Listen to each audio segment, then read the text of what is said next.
Hello! On se retrouve aujourd'hui pour faire le bilan du mois d'avril sur mes lectures. Donc au mois d'avril, j'ai lu 9 livres, pas des moindres parce que j'ai lu plutôt des gros livres, donc je suis plutôt fière de moi. J'ai commencé le mois d'avril avec Le Monde et plus encore de Zila Rosa. Donc c'est un livre qui traite de la piraterie, il est écrit à la première personne, c'est un très beau livre. Ce mois-ci j'ai lu que en e-book, donc je vous mettrai des visuels des livres pour que vous puissiez visualiser, mais je pense que si vous suivez un peu les réseaux littéraires, surtout sur TikTok, vous avez dû le voir passer. Le livre est vraiment magnifique. Donc, qu'est-ce que j'en ai pensé? J'avais énormément d'attentes pour ce livre parce qu'il a eu une très grosse hype sur BookTok, mais malheureusement, je pense que je me suis fait un petit peu avoir par les avis.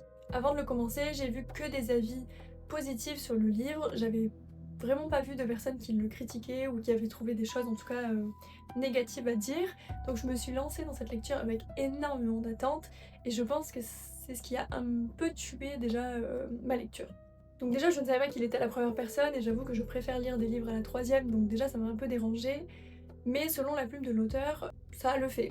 Là, la première personne, j'ai eu vachement de mal à m'y faire. Je la trouvais assez répétitive. Donc je vais commencer par les points positifs quand même, parce que c'est une lecture que j'ai quand même appréciée. Donc déjà, le world building, on est sur de la piraterie, sur la mer. J'ai beaucoup aimé, je trouve que l'univers est quand même vachement décrit. Au tout début du livre, on nous décrit beaucoup la vie sur le bateau, la vie en communauté, avec son équipage, tout ça, qui est composé que de femmes. Donc déjà, j'aimais beaucoup la thématique. Il y a énormément de folklore dans le livre, elle a écrit beaucoup de légendes, on a beaucoup de descriptions sur les animaux marins, sur les monstres qui se trouvent sur ces océans. Avec les légendes, on a aussi toutes les superstitions qui vont avec, tout le long du livre, on en a qui apparaissent, on en apprend sur le folklore. Je trouve que le roi des pirates, Nox, est mieux écrit que la protagoniste Galia. On va y revenir dans les points négatifs, mais à mon sens, il est bien mieux écrit, bien mieux développé que Galia. Tout simplement parce qu'on voit une évolution dans son comportement, déjà vis-à-vis de Galia, la protagoniste, mais aussi parce qu'on découvre un visage différent au fur et à mesure du livre.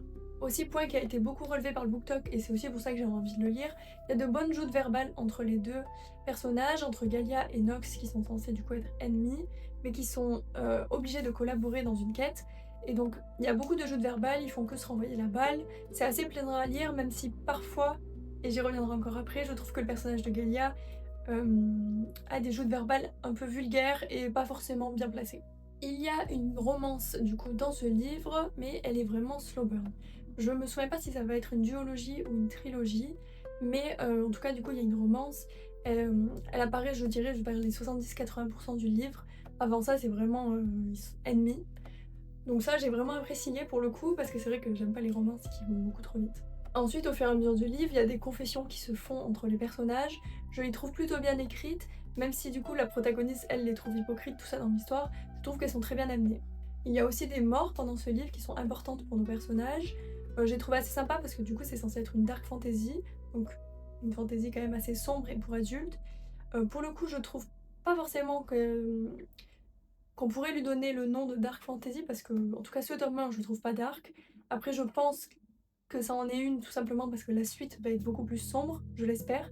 Néanmoins, ces morts ne m'ont rien fait, enfin je n'ai pas pleuré, je n'ai pas senti d'émotion particulière, mais ça en reste des morts importantes pour nos personnages. Pour ce qui est du négatif, donc on est normalement sur un female rage, ça veut dire que la protagoniste, qui donc est une femme, a la haine envers le monde entier, envers les hommes, et je trouve qu'elle est très mal dosée.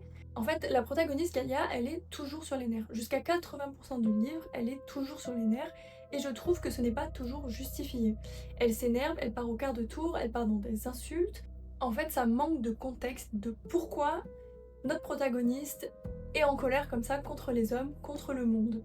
Et donc, du coup, elle part au quart de tour, et comme on n'a pas de contexte, on a juste, enfin, au bout d'un moment du livre, on a juste l'impression que c'est une gamine capricieuse qui fonctionne à l'ego, on la blesse, elle rétorque, et ça part en cacahuète. Ensuite, elle crie, elle frappe énormément l'autre protagoniste, donc Nox, le seigneur des pirates. Pareil, je trouve que c'est absolument pas justifié. Euh, Elle est en quête de reconnaissance, voilà, elle a vraiment du mal envers les hommes, tout ça, mais ce n'est pas justifié pour autant, on dirait juste une enfant qui ne sait pas en fait se contenir et se comporter. Donc j'ai trouvé ça vraiment en fait assez énervant, et dès le début ça m'a sorti pas mal du livre. J'ai honnêtement failli le DNF parce que je comprenais pas pourquoi elle était tout le temps énervée, et même moi ça me saoulait en fait, le personnage m'énervait. Donc j'ai quand même continué parce qu'il avait des bons avis ce livre et que malgré ça, l'histoire était sympa derrière. Mais j'avoue que ça m'a énormément sorti du livre. Ensuite, j'ai trouvé qu'il y a énormément de répétitions de style. J'avais noté quelques trucs. On retrouve beaucoup la phrase « et les hommes, je veux qu'on connaisse mon nom ». Aussi ses muscles à travers sa chemise. C'est des phrases qui reviennent très souvent pendant le livre. Et j'ai trouvé ça, en tout cas au niveau du style de la plume, assez redondant à lire. Parce qu'au final, c'est vraiment mot pour mot les mêmes phrases. En tout cas au niveau de la plume, ça m'a un peu dérangée. Donc voilà, j'ai trouvé ça assez dommage qu'on commence à peine à connaître les raisons de cette rage vraiment à la fin du livre. Bien que ce soit une duologie, je peux comprendre que ce soit étalé, mais en fait j'aurais aimé un peu de contexte dès le début du livre de pourquoi. Pourquoi on en est là, pourquoi elle fait que crier, pourquoi elle veut que se battre, etc. Parce qu'en fait on a des petites briefs, mais pour moi c'est des briefs qui sont assez futiles, on comprend pas en fait vraiment le personnage. Donc voilà, donc en soi, les 15 premiers chapitres, vraiment, ils mettent en place le livre, un peu le contexte, la piraterie, tout ça. À partir du chapitre 20, on a déjà un peu plus de dialogue entre les personnages. Et vraiment, pour moi, j'ai apprécié ma lecture à partir de 80% du livre. Donc c'était quand même assez long. Je lirai quand même la suite, parce que justement, je trouve qu'il y a une évolution à tout niveau, vraiment vers la fin du livre. Donc j'ai quand même hâte de savoir la suite. Mais c'est vrai que le début, pour moi, est assez compliqué et assez lourd à lire. Néanmoins, j'ai quand même apprécié ma lecture, donc pour moi c'est un 3,5 sur 5. J'ai quand même hâte de savoir parce que j'ai aimé l'univers. Mais voilà, j'espère juste que dans les prochains tomes, on aura un peu plus de contexte à cette rage et que ça sera moins redondant et beaucoup plus justifié. À la suite de ça, j'ai encore lu une dark fantasy, j'ai lu La Mémoire des eaux de Margot Louten. J'ai vraiment aimé cette lecture. C'était une lecture pour le coup qui est à mon sens beaucoup plus adulte, beaucoup plus complète. Le lore est très bien écrit, il est bien développé et vraiment oui, l'écriture, j'ai adoré l'écriture de l'autrice qui, il me semble, c'est son deuxième livre, il me semble. Sur celui-là, on va être sur une trilogie. Le deuxième tome sort en juillet, il me semble, mais je vous ai fait un vlog lecture pendant le mois de mars, le mois d'avril, pardon, quand je l'ai découvert. Donc n'hésitez pas à aller le voir, j'en parle beaucoup plus en détail. Donc je vais juste passer sur le négatif de ce livre parce que c'est vraiment très court. J'ai trouvé que les chapitres étaient vraiment assez longs. Parfois, il y a des chapitres qui font une vingtaine de pages. Alors c'est vrai que je préfère les chapitres longs aux chapitres courts. Néanmoins, c'est vrai que parfois j'avais envie d'aller me coucher et les 20 pages, c'est quand même assez long à lire. Mais bon, ça reste vraiment un mini point négatif sur tout le livre. On est sur un univers qui est assez complexe. Il y a beaucoup de personnages. Donc l'histoire elle commence avec Azaela dont ses pères se font assassiner. Donc dès le début de l'histoire, on sait qu'ils sont morts. Et en fait, tout au long du livre, on va suivre l'histoire de ses pères. Donc en fait, Azaela, du coup leur fille, elle va avoir un compteur d'os qui va lire dans les os de ses parents pour découvrir qu'est-ce qui est arrivé et ensuite venger du coup la mort de ses parents. Tout le livre, on suit depuis vraiment presque l'enfance à leur mort, la vie des pères, qui se nomment Hélion et Tauros. Ce que j'ai vraiment apprécié, c'est qu'en fait dans ce livre, comme on suit l'histoire des pères, on a aussi parfois le point de vue d'Azaela, en fait. Donc il y a le passé et le présent qui s'entremêlent, et ça j'aime beaucoup. Donc l'histoire d'Hélion et Tauros, il faut comprendre qu'elle est vraiment tragique. Tout le long du livre, on suit du coup la guerre, et ils subissent concrètement les actions de leur père à eux. Donc leur vie elle est faite de guerre, de sang, et malgré le répit de quelques années, elle finit quand même dans un bain de sang. Donc pour moi c'est vraiment ce que j'appelle une vraie fantaisie pour adultes, parce que tous les choix qu'ils font tout au long du livre, ils ont de lourdes conséquences, et ces conséquences on les voit, on les lit, et elles sont tragiques. Et vous voyez, bien que dès le chapitre 1 on sait qu'ils sont décédés, en fait, comme on lit leur histoire tout au long du livre, on s'attache vraiment à eux, et en fait le lire une seconde fois, c'était vraiment triste pour le coup, alors que finalement on le sait déjà, c'est pas une surprise. Mais en fait on ressent vraiment l'amour qu'ils ont, le désespoir, et en fait on s'attache quand même à eux. Donc voilà, donc j'ai beaucoup aimé parce que vraiment les personnages sont complexes, et j'ai vraiment hâte de lire le tome 2, et on finit quand même sur une grosse nouvelle concernant leur fille. Donc j'imagine que le tome 2 va être sur leur fille qui cherche à se venger, etc. Et du coup pour ce livre, pour moi c'était un 4,25 parce que c'était quand même assez compliqué à lire, on va dire, mais j'ai adoré, hâte de lire la suite. À la suite de ça, j'ai lu un livre, mesdames et messieurs, coup de cœur de l'année, vraiment, j'ai adoré ma lecture. Alchemize, je le lis après tout le monde, mais j'ai adoré ma lecture, vraiment c'était 1000 pages de bonheur. Donc c'est une amie qui me l'a conseillé, qui vraiment m'a poussée à le lire, elle arrêtait pas de m'en parler, et du coup je me suis dit bon allez, je me lance, je vais le lire, je sais même pas à quoi m'attendre, parce que finalement, j'avais regardé un peu des reviews quand c'était sorti, mais bon ça date un peu maintenant, donc franchement j'avais complètement oublié l'histoire, et du coup j'ai été surprise de A à Z, j'ai vraiment aimé, pour moi c'est un 10 sur 10, un 5 sur 5, un 20 sur 20, tout ce que vous voulez. Donc déjà j'ai vraiment apprécié la structure du livre, on est sur 3 parties. première partie présent, deuxième partie la plus longue qui retrace le passé, et ensuite, sur la troisième partie, on retourne dans le présent et on a des réponses. Donc j'ai tout de suite aimé le livre parce qu'en fait dans la première partie, l'histoire avance très bien, elle avance très vite, mais on sent qu'il nous manque plein d'informations. Tout est assez confus dans l'histoire de la protagoniste, etc. En fait c'est tellement bien écrit et on nous délivre les informations au compte-gouttes et au bon moment. C'est vraiment appréciable. J'ai trouvé l'histoire hyper bien ficelée. On ressent vraiment l'horreur de la guerre, toutes les trahisons, et même après quand il y a des moments de paix, ils revivent la guerre quelque part par leur traumatisme. On voit que ça les a vraiment marqués en fait. Attention, spoiler, je vous mettrai la timeline si jamais vous voulez skipper ce que je vais dire là.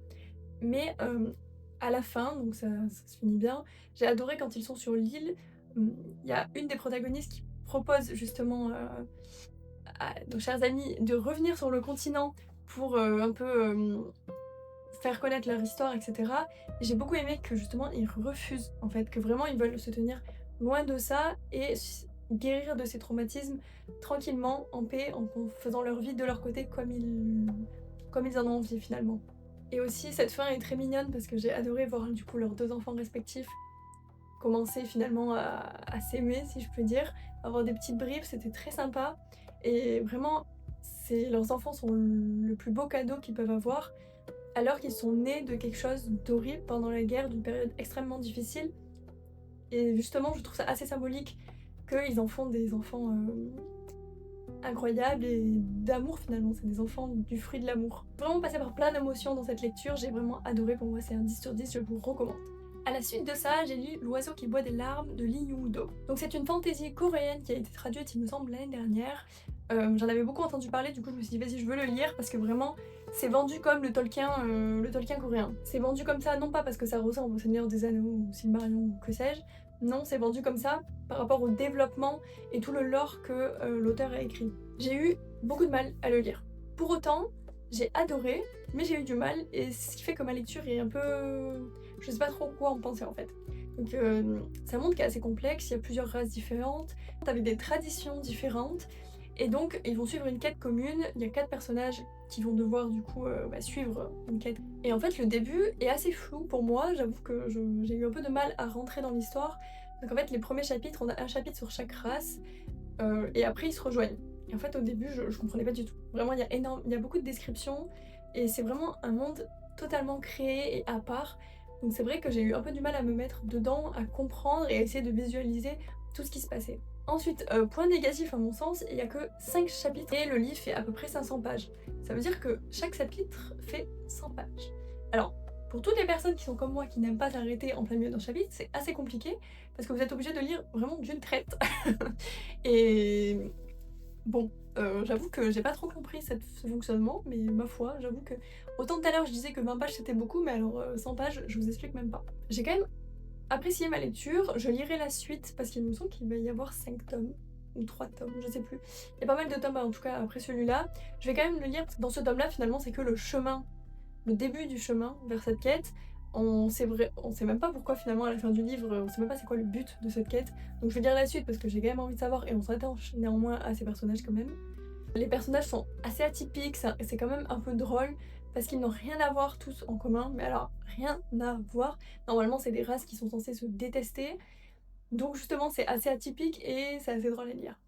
Il y a aussi un glossaire de plusieurs pages dans ce livre et je pense que c'est très utile de le consulter pendant votre lecture, sinon c'est honnêtement assez compliqué à comprendre et à retenir. Pour moi c'est vraiment un 3 sur 5, parce que je sais pas trop où me situer sur ce livre. Je lirai la suite parce que ça a quand même piqué ma curiosité, mais c'est vraiment quand même assez compliqué je trouve de se mettre dans l'histoire. Ensuite parlons-en, j'ai lu ACOTAR, tome 1, 2, 3, 4, 5. Donc c'est les derniers livres que j'ai lus, donc j'ai lu toute la saga d'un coup. Comme je sais que ça sort en octobre et en début 2027, je me suis dit il faut que je sois à jour parce qu'il faut encore que je lise les Crescent City. Donc ça faisait beaucoup. Mais j'ai vraiment aimé ma lecture. Je vais peut-être vous décevoir, je vais peut-être en décevoir certains. Mais je pense que j'ai quand même préféré le Trône de Verre plutôt que ACOTAR. Je m'explique, je trouve que le Trône de Verre c'est une fantaisie avec de l'amour dedans. Alors que ACOTAR pour moi c'est vraiment une romantaisie et la fantaisie est un peu derrière. Je vais pas revenir sur chaque livre un par un parce que je vous ai fait 2 vlogs lecture, donc il y en a un qui est déjà sorti quand vous voyez cette vidéo et il y en a un qui sortira juste après celle-là. Donc je vais pas trop m'étaler, en tout cas j'ai apprécié ma lecture, j'ai vraiment aimé. Le tome 2 c'est mon préféré, vraiment de loin.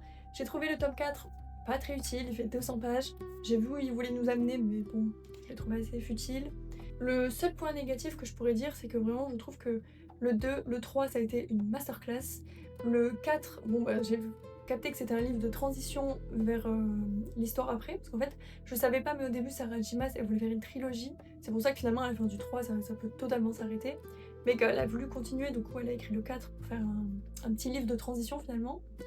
Et en fait pendant le 4, je sais pas qu'est-ce qui s'est passé, il y a énormément de smut, et ça m'a j'avoue un peu dérangée parce que c'est du smut qui est quand même assez cru, et il y en a énormément comparé aux autres tomes. Donc j'avoue que j'ai eu un peu du mal. Mais bon, après, c'était quand même un très bon livre et j'ai vraiment hâte, mais alors hâte de savoir la suite. Et je vais vous faire une vidéo sur toutes mes théories pour le tome 6 et 7, mais on y reviendra plus tard. Voilà, c'est tout pour mes petites lectures du mois d'avril. J'espère que vous avez apprécié la vidéo et n'hésitez pas à me dire si vous avez lu ces livres ou si vous comptez les lire. Et on se retrouve dans une prochaine vidéo. Je vous fais des bisous.